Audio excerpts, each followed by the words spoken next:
Hello students, आप सभी का बहुत बहुत स्वागत है मेरे यूट्यूब चैनल जैक फाइटर्स में। तो स्टूडेंट्स, आज हम लोग करने वाले हैं क्लास 9 चैप्टर 1 जिसका नाम है संख्या पद्धति का एमसीक्यू सीरीज का पार्ट 2। ओके, तो आइए स्टार्ट करते हैं। देखिए, हम लोग पार्ट 1 में 21 सवाल कर चुके थे। आज हम लोग पार्ट 2 शुरू करने वाले हैं। तो देखिए, पहला सवाल क्या दिया है। सवाल नंबर 21वां क्या कहता है कि पाई क्या है? परिमेय संख्या। दूसरा, अपरिमेय संख्या। तीसरा, पूर्ण संख्या। चौथा, नन।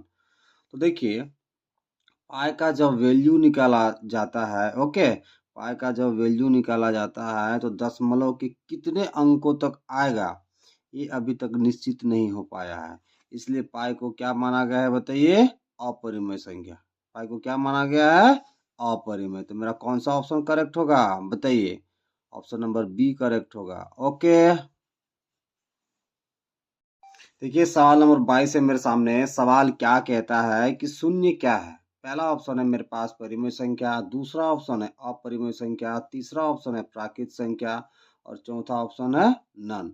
तो देखिए मेरे पास क्या दिया हुआ है बताइए? शून्य। अब शून्य को पूछा है कि इन चारों में से कौन सा ऑप्शन सही है। देखिए, शून्य को हम क्या लिख सकते हैं?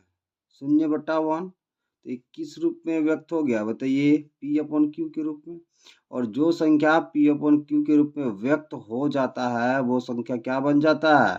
परिमेय संख्या। ओके, तो मेरा कौन सा ऑप्शन करेक्ट होगा? ऑप्शन नंबर ए करेक्ट होगा। ओके, देखिए सवाल नंबर 23 है मेरे सामने। सवाल क्या कहता है कि 22/7 कैसी संख्या है? पहला ऑप्शन है मेरे पास परिमेय संख्या, दूसरा ऑप्शन है अपरिमेय संख्या, तीसरा ऑप्शन है प्राकृत संख्या और चौथा ऑप्शन है नन। तो देखिए मेरे पास क्या दिया है बताइए? 22/7 दिया है और इसके बारे में पूछा है कि चारों में से कौन सा ऑप्शन सही है। तो देखिए, 22/7 ये किस रूप में बताइए? P/Q के रूप में। और जो संख्या P/Q के रूप में व्यक्त हो पाती है वो कैसी संख्या होती है? परिमेय संख्या। तो मेरा कौन सा ऑप्शन करेक्ट होगा? ऑप्शन नंबर ए करेक्ट होगा। ओके, देखिए सवाल नंबर 24 है मेरे सामने। सवाल क्या कहता है कि √2 खाली स्थान संख्या है, ठीक है, और √2 के बारे में पूछा गया है कि चारों में से कौन सा ऑप्शन सही होगा। पहला ऑप्शन है परिमेय संख्या, दूसरा ऑप्शन है अपरिमेय संख्या, तीसरा पूर्णांक, चौथा नन। तो देखिए हमें क्या दिया गया है बताइए? √2। तो देखिए √2 का पूरा पूरी वर्गमूल नहीं निकलता। ओके, इसलिए इसे P/Q के रूप में हम व्यक्त नहीं कर पाएंगे। और जिस संख्या को P/Q के रूप में व्यक्त नहीं कर पाते हैं वो कैसी संख्या होती है बताइए? अपरिमेय संख्या। तो कौन सा ऑप्शन करेक्ट होगा? ऑप्शन नंबर बी करेक्ट होगा। ओके, देखिए सवाल नंबर 25वां मेरे सामने है। सवाल क्या कहता है कि 2 + √3 कैसी संख्या है? पहला ऑप्शन दे रखा है परिमेय संख्या, दूसरा ऑप्शन अपरिमेय संख्या, तीसरा पूर्णांक और चौथा नन। तो देखिए मेरे पास कौन सी संख्या है बताइए? 2 + √3। तो देखिए यहाँ पे 2 कैसी संख्या है बताइए? परिमेय संख्या। और √3 कैसी संख्या है बताइए? अपरिमेय संख्या। तो जब एक परिमेय संख्या को अपरिमेय संख्या के साथ जोड़ेंगे तो पूरे संख्या को क्या बना देता है?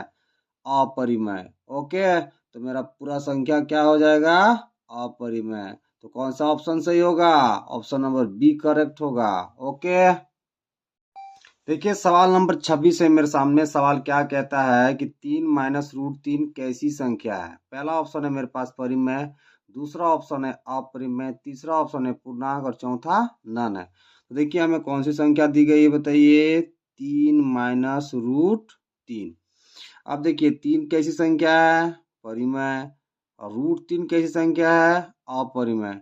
तो जब परिमेय में से हम अपरिमेय को घटाएंगे, ओके, तो पूरा संख्या को क्या बना देता है बताइए? अपरिमेय। पूरा संख्या को क्या बना देता है? अपरिमेय। तो मेरा कौन सा ऑप्शन करेक्ट होगा? ऑप्शन नंबर बी करेक्ट होगा। ओके, देखिए सवाल नंबर 27 है मेरे सामने। सवाल क्या कहता है कि प्रत्येक परिमेय संख्या है। पहला ऑप्शन दे रखा है एक प्राकृत संख्या, दूसरा ऑप्शन एक पूर्ण संख्या, तीसरा ऑप्शन एक पूर्णांक और चौथा ऑप्शन एक वास्तविक संख्या।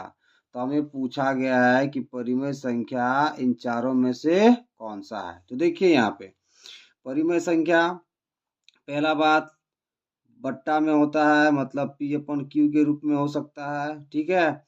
माइनस भिन्न के रूप में भी हो सकता है, मतलब माइनस P अपन Q के रूप में भी हो सकता है। अब देखिए प्राकृत संख्या कहाँ से स्टार्ट होता है बताइए, एक से लेकर कहाँ तक बताइए, अनंत तक। ये इसके नीचे केवल एक आ सकता है, ठीक है, मतलब प्राकृतिक संख्या के नीचे केवल कितना आएगा, एक।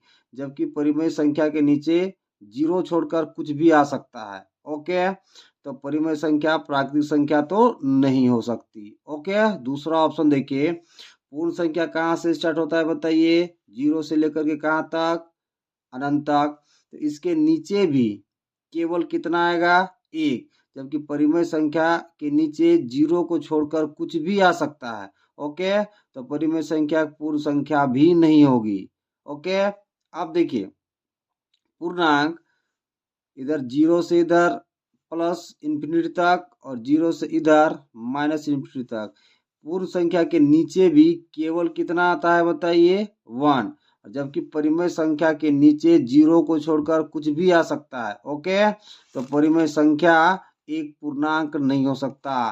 तो ऑप्शन नंबर तीसरा भी मेरा नहीं होगा। ओके, अब देखिए ऑप्शन नंबर चौथा, वास्तविक संख्या बोला है कि क्या परिमेय संख्या वास्तविक संख्या होगी। तो देखिए वास्तविक संख्या के अंतर्गत, वास्तविक संख्या के अंतर्गत जितने भी संख्याएं हैं, परिमेय हो अपरिमेय हो सम संख्या हो विषम संख्या हो भाज्य संख्या हो अभाज्य संख्या हो, सारे संख्याएं वास्तविक संख्या के अंतर्गत आती है। इसलिए मेरा परिमेय संख्या एक क्या होगी बताइए, वास्तविक संख्या होगी। तो मेरा कौन सा ऑप्शन करेक्ट होगा, ऑप्शन नंबर डी करेक्ट होगा। ओके, देखिए सवाल नंबर 28 से मेरे सामने सवाल क्या कहता है कि दो पूर्णांकों का गुणनफल होता है। पहला ऑप्शन दिया है प्राकृतिक संख्या, दूसरा पूर्णांक, तीसरा पूर्ण संख्या और चौथा विषम संख्या।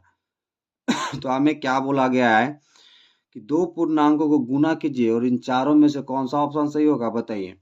तो देखिए पूर्णांक क्या होता है कि इधर जीरो से लेकर के इधर प्लस इन्फिनिटी तक और बाएं तरफ जीरो से लेकर के इधर माइनस इन्फिनिटी तक। तो किसी दो पूर्णांक को हम उठाते हैं और गुना करके देखते हैं कि चारों में से कौन सा ऑप्शन सही होता है। तो मान लीजिए यहाँ से हम -2 को उठा लिए और यहाँ से 2 को उठा लिए, तो कितना आ गया बताइए, -4। कितना आ गया, -4। तो देखिए -4 प्राकृतिक संख्या नहीं है, तो ये पहला ऑप्शन कट गया। -4 पूर्णांक है, तो अभी इसे रखते हैं ऑप्शन में। ओके, -4 पूर्ण संख्या नहीं होती, क्योंकि पूर्ण संख्या माइनस में नहीं होती, तो ऑप्शन नंबर तीसरा भी मेरा कट गया। अब देखिए -4 विषम संख्या नहीं होती, तो तीसरा ऑप्शन सॉरी चौथा ऑप्शन भी कट गया। तो मेरा बचा कौन सा ऑप्शन, ऑप्शन नंबर बी।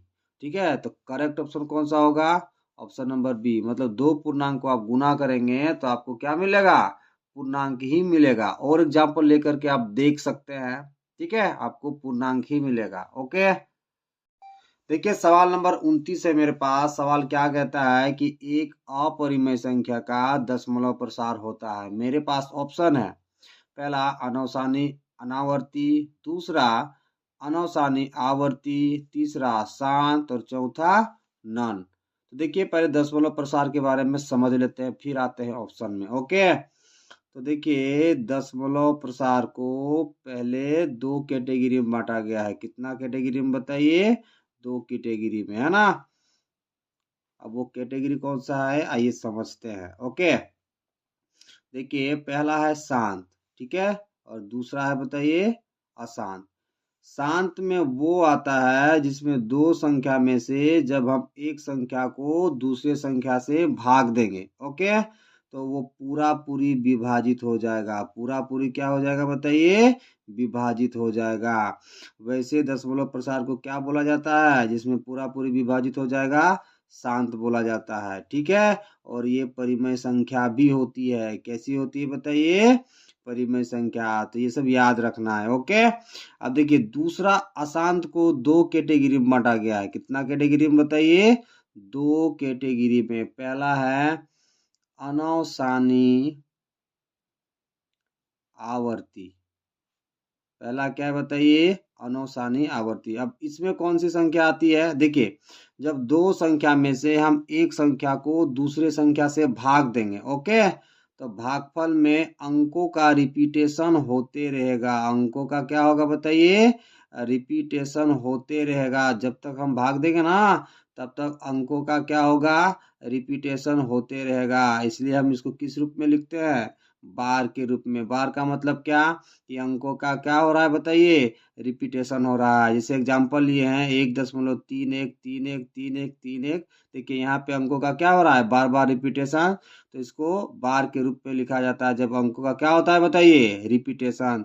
तो ऐसी संख्या क्या होती है, परिमेय संख्या भी होती है। ओके, तो इसे क्या भी, इसे दूसरा नाम क्या कहते हैं बताइए, अनौसानी आवर्ती। अब दूसरा देखिए, दूसरा इसे बांटा गया है अनौसानी अनावर्ती में। किसमें बताइए, अनौसानी अनावर्ती। अब इसमें क्या होता है, जब दो संख्या में से हम एक संख्या को दूसरे संख्या से भाग देंगे, ओके, तो अंकों का रिपीटेशन कभी नहीं होगा। जब तक आप भाग दीजिएगा अंकों का रिपीटेशन नहीं होगा। तो ऐसी संख्या को क्या बोला जाता है, अनौसानी आवर्ती। और जब भागफल में अंकों का रिपीटेशन जब तक हम भाग देंगे तब तक कभी नहीं होगा, ऐसी संख्या को अपरिमेय संख्या भी बोला जाता है। ओके, तो देखिए ऐसी संख्या को क्या बोला जाता है, अपरिमेय। अब आते हैं ऑप्शन में, सवाल क्या कहता है कि एक अपरिमेय संख्या क्या होता है, तो अभी बताएं, इसमें अंकों का रिपीटेशन कभी नहीं होगा, जब तक हम भाग देते रहेंगे वही संख्या को अपरिमेय भी बोलते हैं और अनौसानी अनावर्ती भी बोलते हैं। तो कौन सा ऑप्शन मेरा करेक्ट होगा, ऑप्शन नंबर ए करेक्ट होगा। ओके विद्यार्थियों, देखिए सवाल नंबर 30 है मेरे सामने। सवाल क्या कहता है कि 36/100 का दशमलव प्रसार है। पहला ऑप्शन है शांत, दूसरा ऑप्शन है अनौसानी आवर्ती, तीसरा ऑप्शन है अनौसानी अनावर्ती और चौथा ऑप्शन है नन। तो 36 को 100 से भाग देना है और हमें बताना है कि चारों ऑप्शन में से कौन सा ऑप्शन सही होगा। तो 36 को किससे भागा देना है बताइए, 100 से। तो 36 बहुत छोटा है तो कितना बार में देंगे, 0 बार में। तो कितना बच गया बताइए, 36। अब लगा देंगे यहाँ 0, तो यहाँ कितना हो जाएगा बताइए, दशमलव। ठीक है, अब देखिए 100 का टेबल में 360 कितना बार में पहुंच सकते हैं उसके आसपास बताइए, 3 बार में। तो 100 कितना हो गया, 300, कितना बच गया, 60, है ना। अब और एक 0 लगा देंगे तो 106 कितना हो जाएगा बताइए, 600। अब शेष कितना हो गया, 0। तो जब शेष 0 हो जाता है तो उसका दशमलव प्रसार कितना हो जाता है, शांत हो जाता है। ओके, तो मेरा कौन सा ऑप्शन करेक्ट होगा, ऑप्शन नंबर ए करेक्ट होगा। ओके, देखिए सवाल नंबर 31 है मेरे सामने। 1/11 का दशमलव प्रसार है। पहला ऑप्शन है शांत, दूसरा ऑप्शन है अनौसानी आवर्ती, तीसरा ऑप्शन है अनौसानी अनावर्ती और चौथा ऑप्शन है नन। तो 1/11 का हमें दशमलव प्रसार बताना है कि इन चार ऑप्शन में से कौन सा ऑप्शन करेक्ट होगा। तो देखिए, एक को भागा देना है 11 से, तो एक 11 से बहुत छोटा है तो कितना बार में देंगे बताइए, 0 बार में। कितना बच गया, एक लगा देंगे, यहाँ पे कितना हो गया बताइए, 0। तो यहाँ कितना हो जाएगा, दशमलव। ओके, अब देखिए 11 से अब भी ये छोटा है तो कितना बार में देंगे, 0 बार में। तो कितना बचेगा, 10। अब लगा देंगे यहाँ 0। अब 11 में कितना हो गया बताइए, 99। तो कितना बच गया बताइए, एक, फिर से 0 हो गया, लगा दिए 0। तो अब कितना बार में जाएगा बताइए, 0 बार में। तो कितना बच गया बताइए, 10, फिर से 0 लगा देते हैं तो 11 कितना हो जाएगा बताइए, 99। फिर से कितना बच गया, एक, है ना, फिर से लगा देंगे 0। तो फिर कितना बार में जाएगा, 0 बार में। ओके, तो देखिए कितना बच गया, 10, फिर से 0 लगा देते हैं तो कितना बार में जाएगा, 11×9 99। तो आप यहाँ देख सकते हैं, यहाँ अंकों का क्या हो रहा है बताइए, रिपीटेशन। अंकों का क्या हो रहा है, रिपीटेशन। तो इसको हम किस रूप में लिख सकते हैं, 0.09 के ऊपर कितना लगाएंगे बताइए, बार। तो जब भागफल में अंकों का रिपीटेशन होता है, अंकों का क्या होता है बताइए, रिपीटेशन, वैसा दशमलव प्रसार को क्या बोला जाता है बताइए, अनौसानी आवर्ती बोला जाता है। तो कौन सा ऑप्शन करेक्ट होगा, ऑप्शन नंबर बी करेक्ट होगा। मतलब 1/11 को हम किस रूप में लिख दिए, 0.09 के ऊपर बार। यहाँ देखिए 0 और 9 बार बार रिपीट हो रहा है, तो ऐसा दशमलव प्रसार को क्या बोलते हैं? अनौसानी आवर्ती। ओके, देखिए मेरे सामने सवाल नंबर 32 है। सवाल क्या कहता है कि 4.1/8 का दशमलव प्रसार है। पहला ऑप्शन है शांत, दूसरा ऑप्शन है अनौसानी आवर्ती, तीसरा ऑप्शन है अनौसानी अनावर्ती और चौथा ऑप्शन है नन। तो इस संख्या का हमें क्या बताना है? 4.1/8 का क्या बताना है कि दशमलव प्रसार कैसा होगा। तो पहले इसे खोल के लिखते हैं, फिर भाग देते हैं, फिर चेक करते हैं कि कौन सा ऑप्शन आता है। ओके, देखिए क्या लिख सकते हैं। 8 चौका 32 और 33, 33 बटा कितना हो गया? 8। ओके, तो 33 को किससे भाग देना है बताइए? 8 से। ओके, तो 8 चौका कितना हो गया बताइए? 32, कितना बच गया? 1, लगा दिए 0। ठीक है, तो क्या हो गया? दशमलव, चूंकि 1 8 से छोटा था तो कितना लगा दिए? 0, तो यहाँ कितना हो गया? दशमलव।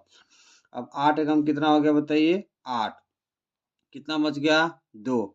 ओके, अब फिर से लगा दिए 0, तो 8 दूना कितना हो जाएगा बताइए? 16, कितना हो गया? 16, तो कितना बच गया? 4, लगा दिए फिर से 0, तो 8 बचे कितना हो गया बताइए? 40। अब देखिए शेष मेरा कितना हो गया बताइए? 0। तो जब शेष 0 हो जाता है तो उसका दशमलव प्रसार कैसा होता है बताइए? शांत होता है। ओके, तो कौन सा ऑप्शन करेक्ट होगा?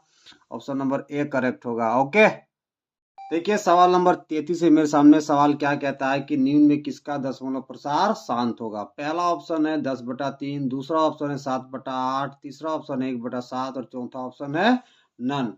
तो इन चारों ऑप्शन में से हमें बताना है कि किसका दशमलव प्रसार शांत होगा। दशमलव प्रसार शांत कब होता है? जब शेष कितना आ जाए? 0। ओके, तो देखिए 3 को भागा देते हैं 10 से, है ना। 10 को किससे भागा देना है बताइए? 3 से। ठीक है, तो कितना जाएगा बताइए? 3 तिया 9, कितना बच गया? 1। 3 से छोटा क्या लगा देंगे? 0, तो क्या हो गया? दशमलव। फिर 3 तिया कितना हो गया? 9, कितना बचा? 1, फिर कितना लगा देंगे? 0, तो फिर कितना हो जाएगा? 3 तिया बताइए 9, तो फिर कितना बच गया? 1। तो आप यहाँ देख सकते हैं भागफल में अंकों का क्या हो रहा है? रिपीटेशन। तो इसको क्या लिख सकते हैं? 3/3 का पावर बार। तो जब अंकों का रिपीटेशन होता है ना, शेष 0 नहीं बच रहा है, तो वो शांत नहीं होता। वो क्या होता है बताइए? अनौसानी आवर्ती। ओके, तो पहला ऑप्शन तो मेरा कट आउट हो गया। अब दूसरा ऑप्शन देखिए। ठीक है, 7 को किससे भागा देना है? 8 से। ओके, तो हम 7 को 8 से भागा देते हैं। चूंकि 7 8 से छोटा है तो कितना बार में जाएगा? 0 बार में। तो कितना बच गया बताइए? 7, लगा देंगे 0, तो क्या हो जाएगा? दशमलव। अब 8 8 कितना हो जाएगा बताइए? 64, तो कितना बच गया बताइए? आपका 6 बच गया, लगा दिए 0। अब कितना बार में जाएगा? 8 7 कितना हो गया? 56, तो कितना बच गया बताइए? 4, लगा देंगे 0। ओके, अब देखिए 8 बजे कितना हो जाएगा? 40, तो कितना बच गया मेरा? शेष 0। तो जब शेष 0 बच जाता है तो उसका दशमलव प्रसार कैसा होता है? शांत। तो मेरा कौन सा ऑप्शन करेक्ट होगा? ऑप्शन नंबर बी करेक्ट होगा। ओके स्टूडेंट्स, देखिए सवाल नंबर 34 है मेरे सामने। सवाल क्या कहता है कि निम्न में किसका दशमलव प्रसार शांत होगा। पहला ऑप्शन है 1/11, दूसरा ऑप्शन है 9/25, तीसरा ऑप्शन है 3/13 और चौथा ऑप्शन है नन। तो इन चारों ऑप्शन में से हमें बताना है कि किसका दशमलव प्रसार शांत होगा। तो आइए चेक करते हैं कौन सा ऑप्शन करेक्ट है। तो देखिए यहाँ पे 1 को 11 से भाग देना है। 1 को किससे भाग देना है बताइए? 11 से। 1 11 से बहुत छोटा है तो कितना बार में देंगे? 0 बार में। तो कितना हो गया? 0, कितना बच गया? 1। देखिए अब 1 अभी भी 11 से छोटा है। ठीक है, तो क्या लगा देंगे? 0, तो यहाँ पे क्या हो जाएगा? दशमलव। ओके, अब देखिए अब कितना बार में देंगे बताइए? 0 बार में। तो 11 को 0 से गुना किया तो कितना हो गया? 0, है ना। अब कितना बच गया? 10। अब क्या लगा देंगे? 0। ओके, अब देखिए 11 9 कितना हो जाएगा बताइए? 99, कितना हो गया? 99, तो कितना बचा? 1। देखिए तो अब भी छोटा है तो लगा देंगे 0, तो कितना बार में देंगे? 0 बार में। तो कितना हो गया? 10 बच गया। ओके, अब लगा देंगे फिर से 0, तो 11 9 कितना हो जाएगा? 99। ओके, तो फिर से कितना बच गया? 1। अब यहाँ देख सकते हैं भागफल में अंकों का क्या हो रहा है बताइए? रिपीटेशन हो रहा है। क्या हो रहा है? अंकों का रिपीटेशन। तो इसे हम क्या लिख सकते हैं? 0.09 के ऊपर बार, मतलब 0 और 9 बार बार आ रहा है। तो ऐसी संख्या को क्या बोलते हैं बताइए? अनौसानी आवर्ती। शांत नहीं बोलते हैं। तो पहला ऑप्शन मेरा क्या हो गया बताइए? गलत हो गया। दूसरा ऑप्शन चेक करते हैं। 9 को किससे भागा देना है बताइए? 25 से, है ना। 9 को किससे भागा देना है? 25 से। तो 9 25 से बहुत छोटा है तो कितना बार में देंगे? 0 बार में तो कितना बच गया 9। अब लगा देंगे यहाँ पे 0, तो यहाँ क्या हो जाएगा दशमलव। अब 25 दिया कितना होता है बताइए 75, तो कितना बच गया बताइए। 10 में 5 गया तो 5 बच गया। 8 में आपका 7 गया तो कितना बचा 1। अब लगा देंगे यहाँ 0। अब देखिए 25 चौका 100 और 25 छक कितना होता है 150, तो ये कितना हो गया 6 बार में गया तो 25 कितना हो गया 150, तो शेष कितना हो गया 0। तो जैसे ही शेष 0 हो गया, ओके, तो जिसका शेष 0 हो जाता है तो उसका दशमलव प्रसार कैसा होता है शांत। तो मेरा कौन सा ऑप्शन करेक्ट होगा, ऑप्शन नंबर बी करेक्ट होगा। ओके।